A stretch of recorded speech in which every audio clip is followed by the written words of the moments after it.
Welcome back to Animal Crossing New Horizons. I'm dear darling. I shall see what's going on our lovely island of Fawnhallow today. Relaxing as per usual. Good stream, everyone. Have a big stretch. Voltrat is being uploaded at the moment. I actually quite like the thumbnail art, which is from this one. I feel like quite comedy, and I do like the stream thumbnail arts. I don't know. They're just fun. I love art which is just like, here's a concept, aesthetic or whatever, like execute upon it, I suppose. That's probably why. But anyway, hello everyone. Right now in Fawnhallow, it's 5:45 PM on Sunday, January 5th, 2025. Not really much to speak of today, but that's a-okay. I'm not sure what we'll be talking about today. I'm trying to think if there's anything else particularly relevant that I want to talk about. Not really. But I played a bit of Little to the Left today, which is a thing all about organisation. And I thought it was like, oh yeah, it was going to be like quite a comfy sort of game. I'm going to talk about it more when I actually beat it. Turns out it's quite actually puzzle-based. Much more puzzle-based than I thought it was going to be. Oh yeah, this is Apollo. Sending a surprise because we didn't have enough space in our inventory. So I guess actually we'll just continue clearing out our inventory. Our storage. We're doing a bit of spring cleaning. In January, start of January, new year, new me, as they say. But yeah, what am I going to talk about today? I'm not really sure. But we'll put this in storage, and if we immediately sell it, then we immediately sell it. That's just life. The cruel, unfeeling nature of life of receiving and immediately gifting something away. Well, we are immediately going to sell it, unless it was a pink one. Which it can't have been because we've already duplicated from that point onwards. I think we're past the art section. Yes. Yeah, what should we talk about today? I don't know, good question. I haven't really done...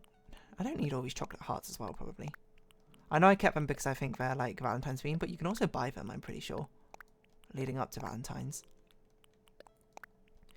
And plus we'll get so many more on this Valentine's world. We have so many rattan table lamps. Yeah, what are we going to talk about today? That's a great question. I don't have a good answer. I mean, what have I done recently? Like, I played for a lot of the new Genshin sort of patch. You know, I've done VR Conquest, and then, you know, like, was it yesterday or the day before? I think it was the day before I did Morvika's quest, and then today and yesterday. My pockets are full already. I did Sitlali's quest. It's interesting, because when Sitlali was first announced, I remember when basically Genshin have, like, new regions and then new characters, which are announced all the times. And then Natlan, this newest region, is sort of based around, I don't know why I clicked that, a variation of like Mesoamerican culture, South American culture, as I understand it. And amusingly enough, there is a character in the game in Genshin Impact called Sitlali, and there is a very prominent character in one of the campaigns called Sitlali as well. By sheer coincidence, because apparently we have very similar sort of naming schemes. Because Sitlali is, the reason I did it is, her name means star in Aztec. I think it's Aztec. It's either Aztec or Mayan, I can't remember, but one of the sort of like Mesoamerican sort of languages, because I mean all the different regions in my world I take as like different roots for like languages, like I mean, I guess if we're going into D&D talk, like there's the very central business focused one I've got as like Western African language inspiration, and then like the farming place out based on one of the campaigns started out in is like South African, or I should say Southern African, not South African, otherwise that you'll think of just the country. And then there's like a region based around like Polynesian roots. And it's mainly for the course of like language, and also so when I look up placeholder like background art, I know like what sort of cultures to look into for, so that each region has a distinctive feel. So Polynesian, what else is there? There's like a South Asian region, there's like a West European region, there's one which is sort of like, I guess English is probably what I say, like middle Old English, sort of like inspired, and like a bit modern English I suppose as well.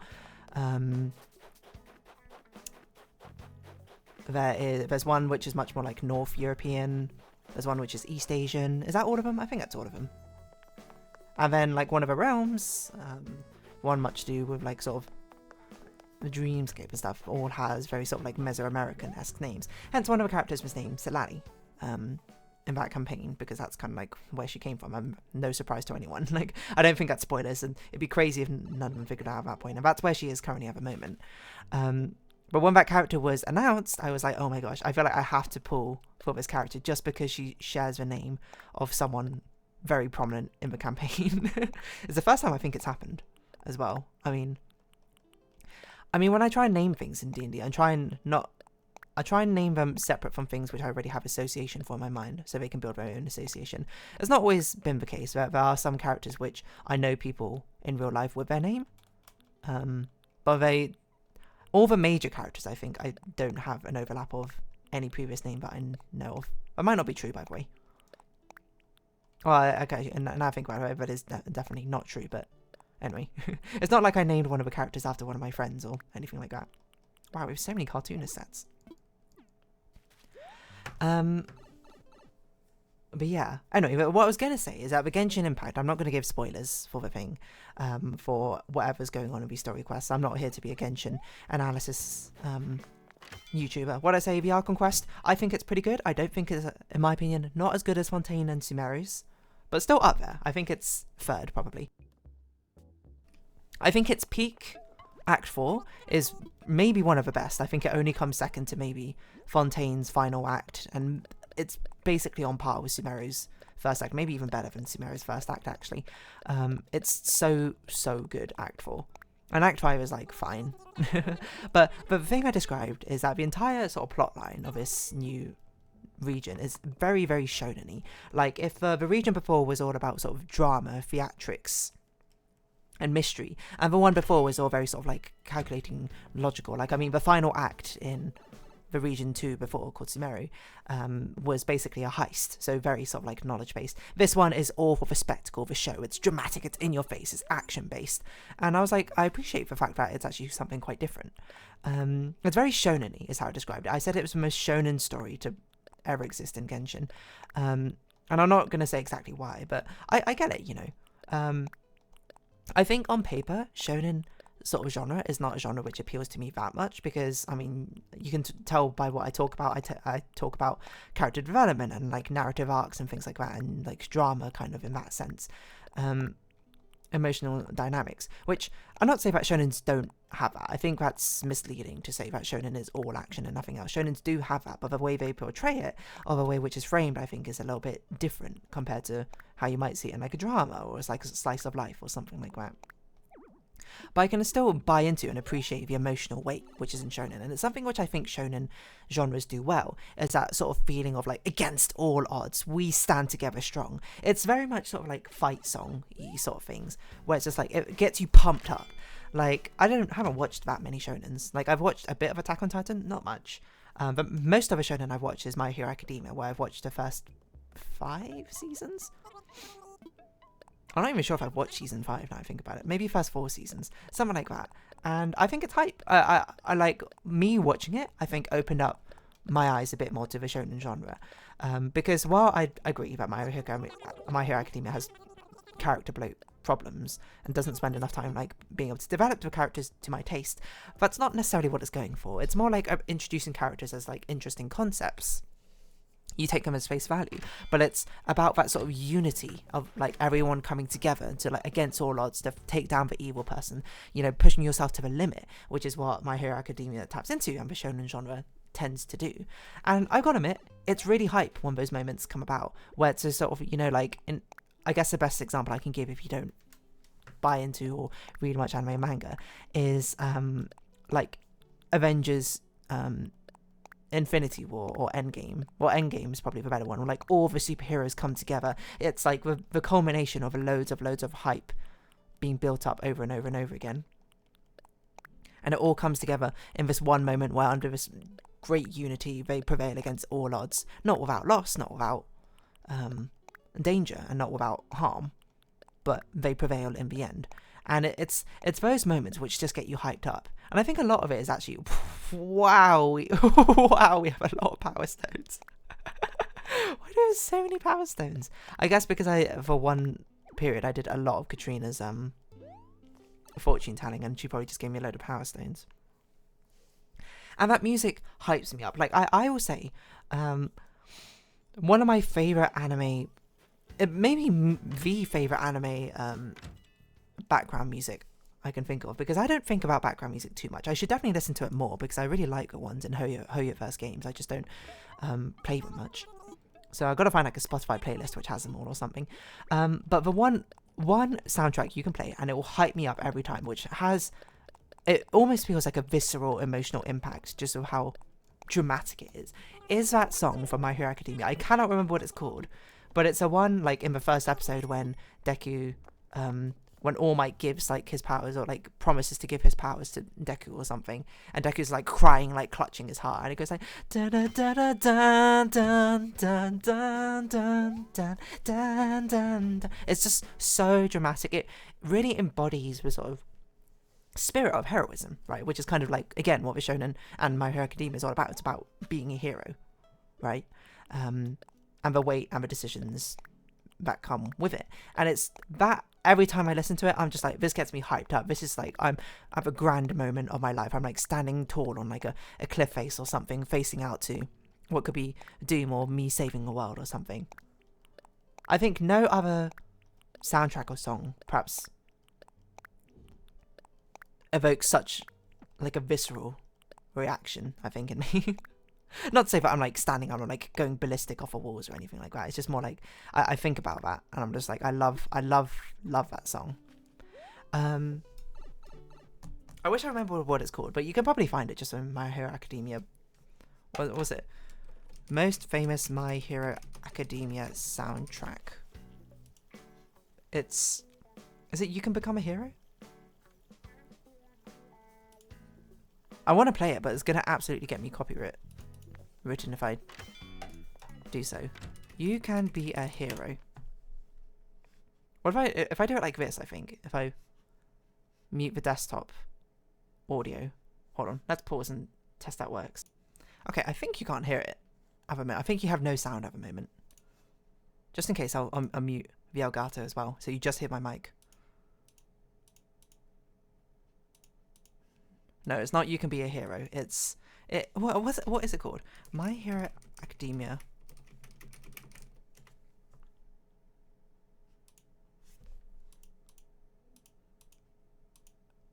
Is it this one?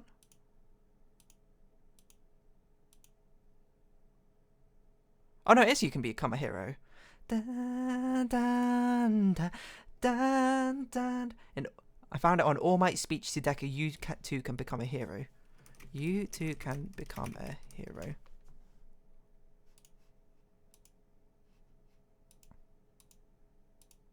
Yeah, wait. It's You Can Become a Hero, My Hero Academia OST. And then about that part at 1 minute 30, which hopefully you cannot hear. You know what? I've just double checked that you can't hear this. Okay, it doesn't seem like you can, so hopefully this does not get copyright struck. But it goes like da da da da da da.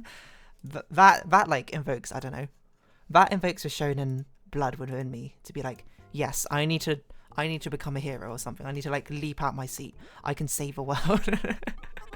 Which is honestly great music writing, I would say. But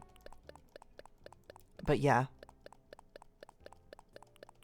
Anyway, but the long and short of it is the Genshin Impact story is very, very shonen-y, where it has a lot of these sort of tropes, everyone coming together to take it down. And I feel like it kind of works, and it also kind of doesn't work.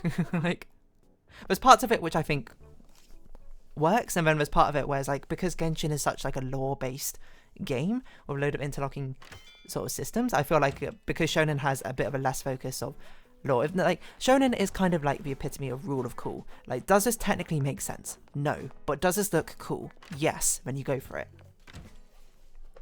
And because Genshin is not cool, while it is very anime, it's not set itself up to be like a shonen anime. Like, I think it's got like a very heavy focus on world building, but sometimes it feels a bit weird. Like my major gripe with the story is its pacing is really, really strange in the main story quest. But still, I don't know. There are parts of it which had me with that moment being like, yes, all come together as one, we'll take you down, you know? Which I feel like you probably don't get as much from my sort of vibes, because I'm just sort of like, yeah, chilled, relaxed, whatever. Well, I do believe in power, friendship, teamwork, etc., etc. maybe not so much of the extent that shonen animes go to. But yeah, I don't know. That gets me hyped up. You too can become a hero. 1 minute 30-ish. When it starts swelling up. I too can become a hero. And if anything, it's the beautiful power of music. Being able to evoke emotion so strongly, one way or another, by conveying the feeling and the atmosphere. That's what it's all about. What do we get up to? Oh yes. 1 extra power stone. We made a lot of money off of power stones. So many Darumas as well, look at that. The Daruma doll has fallen over. Why do we have a pufferfish? Are these ones which we've like already got a model of? Oh my god, we have so many. No wonder our like inventory space has been started to fill up. We've got just so many lucky items from Katrina which we need to clear out. Yeah, it's so shonen-y. I kind of like vibe with it, but again, I cannot see a world which I'm going to rate a shonen over a drama. Not that because I think shonen... I think it's too much to lean into sort of thing like shonen bad, drama good or anything because, oh, it has emotional exploration. I don't know, that's... I feel like that's not really looking at it from a proper critical lens. Everyone's got different emotional like resonances and appeals, right? So by saying one genre is strictly better than the other, I think is silly. But I would be remiss to say that I don't generally appreciate mysteries and dramas more than I appreciate shonen sort of style of genres. Anyway. But maybe it's also I've not found quite the right shonen genre yet. Because I hear Haikyuu is meant to be a good one. It's like a sports shonen. But it has a big focus on like character development as well, right? So maybe that's the one I should watch. But at the same time, like I haven't even started watching, like I've started watching the first 10 minutes of Squid Game Season 2. I didn't realise the first episode is 1 hour long. Why is it so long? But yeah, anyway, long and short of it is, I don't know. Maybe I've not found the right shonen. Actually, there's another shonen series I've not watched, because I've not seen it, because it's now an anime as well, but Solo Leveling, I read the original manhwa. Mainly because my friend recommended it to me. And then I think that's maybe the first shonen media property that I actually properly like committed to. And I liked it a lot, actually. Because I read it, and then like at first I was like, this is silly. And then I was like, because I was doing it from such a critical sort of perspective, being like, why would you do this? That doesn't make sense, etc., etc. But then I sort of got into it, and I'm like, I'm engaging with this the wrong way. I shouldn't be looking at this being like, that's silly. I should be looking at this and being like, how does this make me feel? And I'm like, it is basically a power trip fantasy sort of manhwa, being like, you know, you're following someone who is always going to be the best, you know that. And but like once you understand that, once you buy into it, like it's not like people are reading the shonen and being like, oh no. I think the good guy's going to lose in the end. Like, the good guy's probably going to have a setback, but will probably win in the end. That's kind of like what the shonen fantasy likes to buy into. It likes to play into those emotions, because that's what it's all about, right? Prevailing against the odds. Once I sort of like, okay, let's engage on it fairly with what it's trying to do, then I think I had a much better time with it. So really, if anything, it was more of a lesson and a reflection on myself to stop having such a haughty attitude, I suppose, to it. Be like, how could this ever stir emotions in me because it's so arbitrarily just trying to appeal to against all odds or grand tropes like that, when I'm like, why am I any better than this, you know? And the answer is I'm not. I'm human. So trying to pretend that I have some sort of superiority against it because I'm like, ooh, I like my things to be a little bit more dramatic, a bit more soulful because it appeals to, you know, sadder emotions or something. Get off my high horse is basically what I'm saying to myself. Let it appeal to you as the way you see fit. And just trust in your emotions and your instincts and see what happens. It doesn't need to be more complicated than that. I'm not sure do we have all the Zodiac figurines? I think we might. 1, 2, 3, 4, 5, 6, 7, 8, 9, 10, 11, 12, 13. Oh yeah, because we have a 13. What? 1, 2, 3, 4, 5, 6, 7, 8, 9, 10, 11, 12. What? Oh, there's a bull and a pig. Okay, I see. That's why there's 13. I was like, maybe it's because there's a cat as well. There's not a cat, though. We'll keep the... I guess we don't need all these heart-shaped bouquets, do we? I'll keep the zodiac ones. That's my sort of pride. Because we don't have more than 3 of each, right? Yeah. We can get rid of some of these spooky table things, I think. Don't think we need all of them. Certainly don't need all these heart-shaped bouquets. Anyway. Long and short of it, basically, is like, why am I giving the shonen genre such a hard time when I'm not fairly engaging with it in the first place? So yeah, anyway, long and short. The Genshin Impact one. Yeah, I think it was kind of fun. Parts of it I was like, eh. Parts of it I was like, yeah. Which is probably how I think a lot of it goes, eh? I don't know. The evoking of strong emotions. For someone who says they like things which evoke strong emotions so much, I think it would be too dismissive if I would go like, oh, except for shonen. That's a wrong sort of emotions. And if anything, I would rather be someone who can appreciate lots of more different things, I think, earnestly, rather than having to turn up my nose at something because it doesn't fit my usual vibe. That's just more things to appreciate in life, and that's great. Anyway, I'm going to round this episode off here. So if you have been watching, thank you very much. It's been Animal Crossing New Horizons. I've been Dear Darling. Likes, comments, subscription, shares, greatly appreciated. Socials, Discord down below. Hope to see each other again, but for now, it's our farewell. So until next time, bye-bye for now.